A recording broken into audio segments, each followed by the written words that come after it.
नमस्कार, news 18 prime देख रहे हैं आप और आप सबके साथ मैं हूं ऋषिका। बुलेटिन की शुरुआत करेंगे जम्मू कश्मीर की खबर के साथ। जम्मू कश्मीर के नरवाल इलाके में 21 जनवरी को 2 विस्फोटों से इलाका दहल उठा था। आज जम्मू और कश्मीर के डीजीपी दिलबाग सिंह ने बताया कि इस मामले में एक आतंकी को गिरफ्तार किया गया है। उन्होंने कहा कि इस घटना से जुड़े आरिफ नामक आतंकी को पकड़ा गया है, जो रियासी का रहने वाला है। ये पिछले 3 साल से सीमा पार लश्कर ए तैयबा के हैंडलर के साथ जुड़ा हुआ था। डीजीपी ने बताया कि फरवरी 2022 में शास्त्री नगर में एक आईईडी का धमाका हुआ था। आरिफ ही उस धमाके के पीछे था। कटरा में धमाके के बाद बस में आग लगी थी। आरिफ ने माना है कि वो आईईडी बस में इसी ने लगाई थी। इसके पास से एक आईईडी बरामद भी हुई है। डीजीपी दिलबाग सिंह ने यह भी बताया है कि नरवाल धमाके में पहली बार परफ्यूम आईईडी का प्रयोग किया गया था। अभी तक हम लोगों ने पहले रिकवर नहीं करी है और कम से कम इसका जितना तो है कि अगर इंसान उठा के इसको एक बार थोड़ा सा प्रेस कर देगा, जब खोलने की ऊपर डांट को कोशिश करेगा, इट विल गो ऑफ और जो आदमी हैंडल कर रहा होगा उसको तो बहुत ज्यादा नुकसान पहुंचा सकती है। अभी हमने इसके साथ छेड़छाड़ नहीं करी क्योंकि हम भी वाकिफ नहीं है। इसको जो स्पेशलिस्ट टीम है वही देखेगी। लोगों के लिए आपने कहा, लोगों को शुक्रिया कहना चाहते हैं।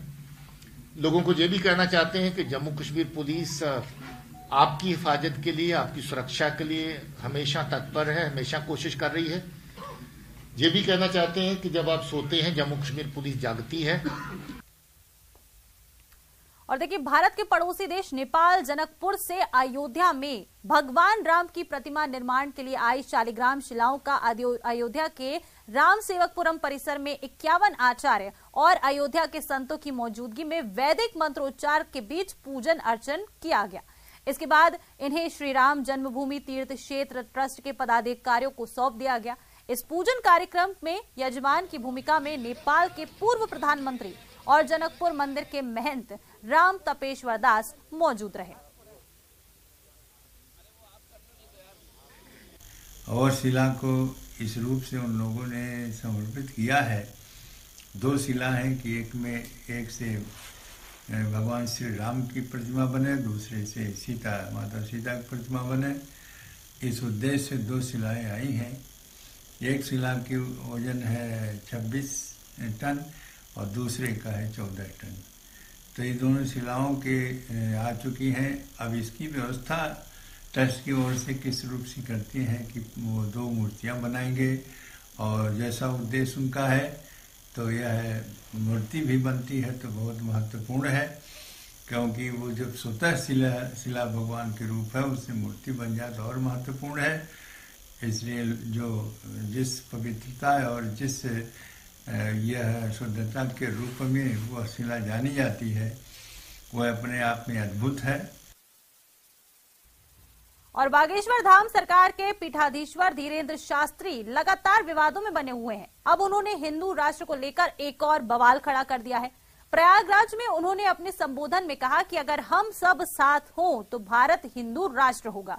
उन्होंने ये भी कहा कि अब हिंदू राष्ट्र का बिगुल बजा दो, आओ जातिवाद को तोड़कर हम सब हिंदू एक हों। उन्होंने कहा कि देश को कायरों, कपटियों और क्रूर लोगों से बड़ा खतरा है। ऐसे लोग धर्म और देश दोनों को नुकसान पहुंचाते हैं।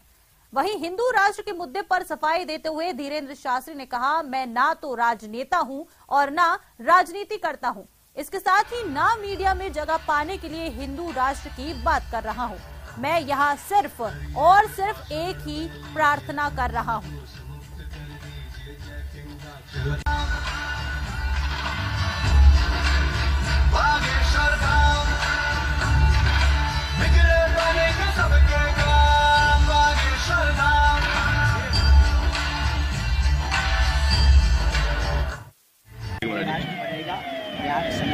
संगम में आस्था का संगम है, विचारों का संगम, राष्ट्र का संगम, सामाजिक समरसता का संगम है। तो यहाँ पर हमने डुबकी लगाई। भारत बहुत जल्दी हिंदू राष्ट्र बनेगा। प्रयाग से क्या संदेश जा रहा है महाराज जी? बस यही है, सब कायदे में रहेंगे, फायदे में। और व्हाइट हाउस में प्रधानमंत्री नरेंद्र मोदी की मेजबानी करने की खबरों पर विदेश मंत्रालय ने एक बड़ा बयान दिया है। मंत्रालय के प्रवक्ता अरिंदम बागची ने कहा कि हम यात्रा की घोषणा उचित समय पर करेंगे। इस समय मुझे इसकी कोई जानकारी नहीं है। ऑस्ट्रेलिया में खालिस्तानी चरमपंथ को लेकर उन्होंने कहा कि हम इस तरह की घटनाओं और तोड़फोड़ की कड़ी निंदा करते हैं। हमने खालिस्तान जनमत संग्रह को अपनी अस्वीकृति से अवगत कराया है। सिंधु जल संधि पर उन्होंने कहा कि हमने पाकिस्तान को 1960 की सिंधु जल संधि में संशोधन के लिए 25 जनवरी को नोटिस जारी किया है। ये कहना चाहता था कि हाँ, हमारे जो उच्चायोग हैं वहाँ वो मिले थे, वहाँ के प्रीमियर जो ऑस्ट्रेलिया के प्रोविंस के प्रीमियर हैं, और ये बात उठाई गई उनमें कि आप इसमें, उन्होंने अपने ट्वीट भी किया है उनके इस मीटिंग के बारे में, जिसमें उन्होंने कहा था कि उन्होंने कड़ी शब्दों में इस इंसिडेंट को और जनरली ये जो कुछ एक्सट्रीमिस्ट हैं और जो सो कॉल्ड खालिस्तान रेफरेंडम के बारे में एक्शन ले रहे हैं, उसके अगेंस्ट में एक्शन लेने के लिए हमने रिक्वेस्ट किया है। और मैंने जैसे कहा, हमने देखा है कि कुछ ऑस्ट्रेलियन लीडर्स ने इसका कंडेमनेशन भी रखा है और निंदा की है। इधर भारत महिला अंडर 19 टीम दुनिया जीतकर देश लौट आई है। टीम के हर खिलाड़ी का देश में जोरदार स्वागत भी हो रहा है। इस बीच भारत की अंडर 19 महिला क्रिकेट टीम की उपकप्तान श्वेता सहरावत अपने घर दिल्ली पहुंची। श्वेता सहरावत नए अपने दोस्तों के साथ यहां पर डांस भी किया है। वहीं पश्चिम बंगाल में हर्षिता बासु का एयरपोर्ट पर जोरदार स्वागत हुआ। इस क्रिकेट मैच में पश्चिम बंगाल से 3 महिला खिलाड़ियों ने हिस्सा लिया था। वहीं नोएडा की पार्श्वी चोपड़ा ने रोड शो किया।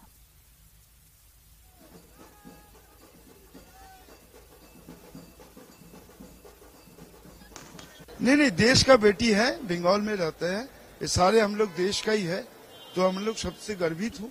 देश के लिए इन लोग झंडा, तिरंगा झंडा को सबसे ऊंचाई लेके गया। एक छोटा छोटा लड़की है, बंगाल का 3 लड़की है, एक कोच है, बॉलिंग कोच, चारों मिलके जो कंट्रीब्यूट किया है देश के लिए, यही सबसे गर्व की बात है। सब लोग मिलके शेफाली वर्मा एंड इस टीम सबको बधाई देने चाहता हूँ। हमारे सरकार, हमारे मुख्यमंत्री ममता बनर्जी ने सबसे पहले उन लोगों को कंग्रेचुलेट किया।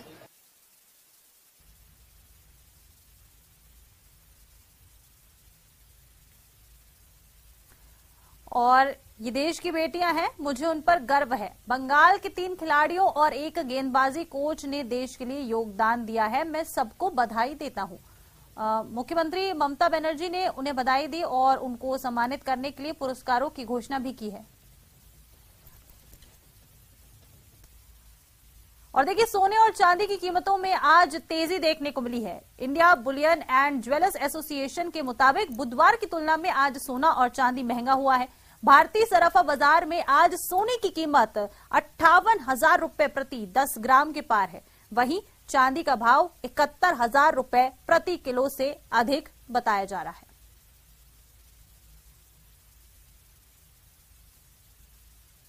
This country, it's all prepare. I mean, forming shell companies, investing and attracting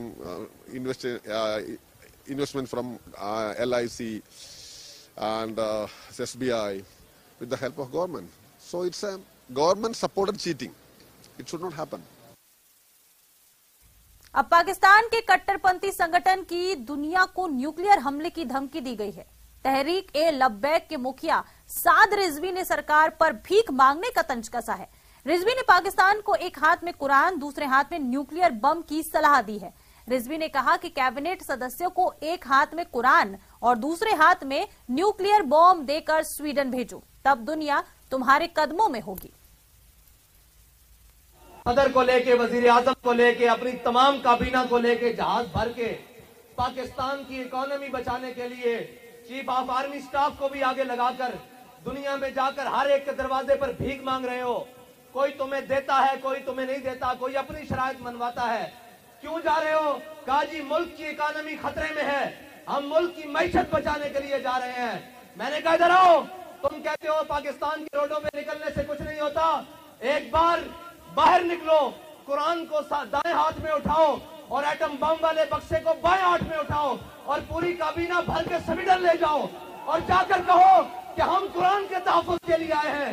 सारी कायनात की नेमतें अगर तुम्हारे पांव में ना आ गई तो हमारा नाम बदल के रख देना।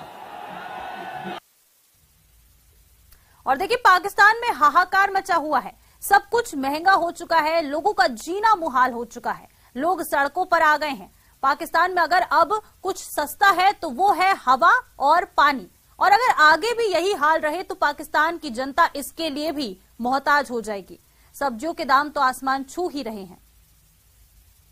पाकिस्तान में सिर्फ हवा और पानी छोड़कर सब महंगा हो चुका है। सब कुछ जनता की पहुंच से दूर होता जा रहा है। आलम यह है कि लोग झोला लेकर सब्जी मार्केट जाते हैं और सब्जियों के भाव जानकर खाली हाथ वापस चले आते हैं। पाकिस्तान में खुले मार्केट में महंगाई बेकाबू है, जिसकी वजह से लोग सरकारी दुकानों पर राशन लेने पहुंचते थे, लेकिन अब सरकार का खजाना भी खाली हो चुका है। लिहाजा सरकार ने कई जरूरी चीजों की कीमतों में इजाफा कर दिया है। मसलन सरकारी दुकानों पर दूध के दामों में एक साथ 10 रुपये की बढ़ोतरी कर दी गई, जबकि देसी घी की कीमतों में 140 रुपये की बढ़ोतरी कर दी गई है। और इसके अलावा नहाने का साबुन, धनिया, मसाला, मैक्रोनी और अचार का स्वाद भी बड़े दामों ने बिगाड़ दिया है। भयानक आर्थिक संकट में फंसे पाकिस्तान में महंगाई ने सारे रिकॉर्ड तोड़ दिए हैं। 1975 के बाद आज के दौर में पाकिस्तान में सबसे ज्यादा महंगाई है। पाकिस्तान में खाने पीने की चीजों के बढ़े दामों के पीछे 2 वजहें हैं। पहला आर्थिक संकट और दूसरा शहबाज सरकार का फैसला। दरअसल बिगड़ते आर्थिक हालात में जब पाकिस्तानी रुपया लुढ़कने लगा, तब शहबाज सरकार ने जनवरी में खाद्य पदार्थों के इंपोर्ट पर रोक लगा दी, जिससे पाकिस्तान में खाद्य पदार्थों की कमी हो गई और इससे डिमांड और सप्लाई का संतुलन बिगड़ गया और महंगाई बेकाबू हो गई। मुझे इस बात का इल्म है कि पाकिस्तान में महंगाई है, बिजली महंगी है, रोटी महंगी है, गैस महंगी है, आटा महंगा है, तेल महंगा है। मुझे एहसास है, ना सिर्फ ये कि मुझे एहसास है, मेरे दिल को तकलीफ है इस बात की। जब आपके घरों में परेशानी आती है तो उससे बड़ी परेशानियां हमारे दिल पे आती हैं। नवाज शरीफ इस बात से लंदन में परेशान हैं। ये मुश्किल फैसले जो आज करने पड़ रहे हैं, हमें जरूर ये देखना चाहिए कि ये मुश्किल फैसले जो इस मुश्किल हालात में आज मुल्क आ गया है, जो हचकोले खाता है ये मुल्क, ये क्यों आ गया है? जिन 4 साल से 2018 से लेकर 2022 तक जिन हालात से मुल्क गुजर कर आया, शुक्र करो पाकिस्तान बच गया है। शुक्र करो पाकिस्तान तबाही के धाने तक पहुंचकर वापस आ गया है, वरना ये तो अगले 12 साल का भी प्लान बनाकर बैठे थे मेरे भाइयों। और जिन्होंने 4 साल में मुल्क का ये हाल कर दिया, सोचो अगर वो 5 का टोला यहाँ पर बैठा रहता तो अगले 12 साल में पाकिस्तान का क्या हाल हो जाता, जानते हो ना? पाकिस्तान में पिछले साल उपभोक्ता कीमतें 13% पर थीं और इस साल ये आंकड़ा 27.6% तक पहुंच गया। पाकिस्तान इतना कंगाल हो चुका है कि वो अपनी जनता का पेट तक नहीं भर पा रहा है। आटा, घी और चीनी सब पर सब्सिडी देने के बाद भी ये आम लोगों की हैसियत से बाहर की चीजें हो गई हैं। उधर भारी भरकम सब्सिडी से पाकिस्तानी सरकार का दिवाला निकल रहा है। ब्रिटेन के पूर्व प्रधानमंत्री बोरिस जॉनसन ने एक बड़ा खुलासा किया है, जिसमें उन्होंने आरोप लगाते हुए कहा कि रूस के राष्ट्रपति व्लादिमीर पुतिन ने यूक्रेन में रूसी सेना को आदेश देने से ठीक पहले बोरिस जॉनसन को मिसाइल हमले के साथ व्यक्तिगत रूप से निशाना बनाने की धमकी दी थी।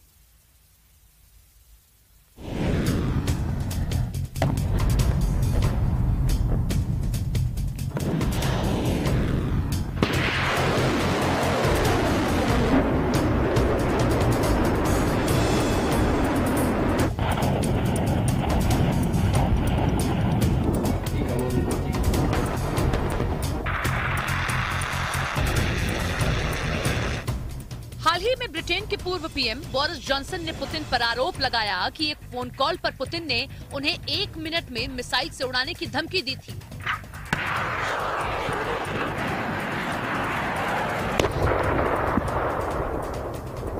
इससे पहले भी मॉस्को की मीडिया और मॉस्को के सियासतदां ब्रिटेन को परमाणु मिसाइल से तबाह करने की कई बार धमकियां दे चुके हैं।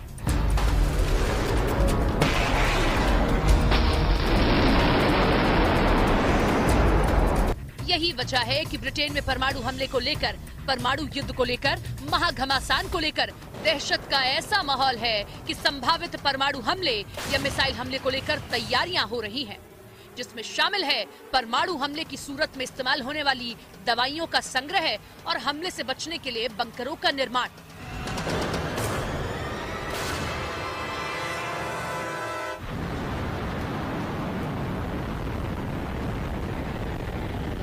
ब्रिटेन में पुराने बंकर सेल पर चल रहे हैं। ब्रिटिश मीडिया की माने तो ऐसे बंकरों की डील 70 से 80 लाख रुपए में हो रही है। ब्रिटेन के डर्बीशायर में बिक रहा है बंकर। कोल्ड वॉर के समय का बना हुआ है बंकर। 70 के दशक में बना ये बंकर। न्यूक्लियर बंकर की कीमत करीब 70,000 यूरो है। भारतीय रुपये में कीमत करीब 80 लाख तक पहुँचती है। बंकर में 2 कमरे बने हुए हैं। जमीन में 12 फीट नीचे है ये बंकर। 18 फीट लंबा और 12 फीट चौड़ा बंकर।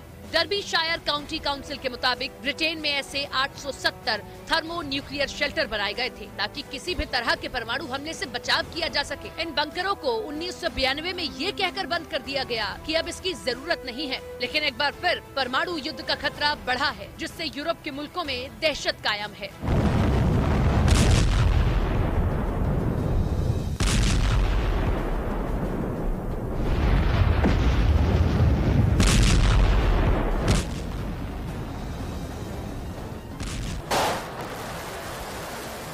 रूस से मिल रही परमाणु धमकियों के आधार पर दुनिया के परमाणु वैज्ञानिकों ने डूम्सडे क्लॉक को रीसेट किया है और कयामत की आधी रात से महज 90 सेकंड पर कयामत की घड़ी को पहुंचा दिया है।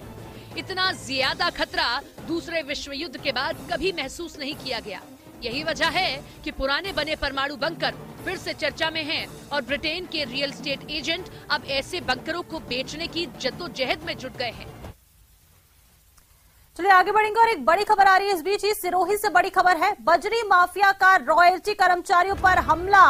रॉयल्टी चेक पोस्ट पर माफिया ने आगजनी की है। कैलाश नगर के सेउड़ा गांव के रॉयल्टी चेक पोस्ट पर यह आगजनी हुई है। रॉयल्टी कर्मचारी अपनी जान बचाकर भागे हैं।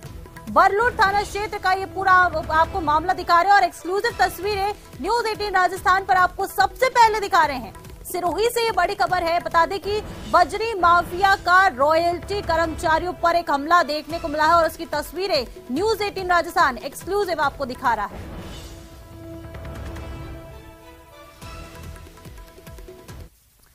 चलिए आगे बढ़ेंगे और अब देखते हैं प्राइम 25 की खबरें।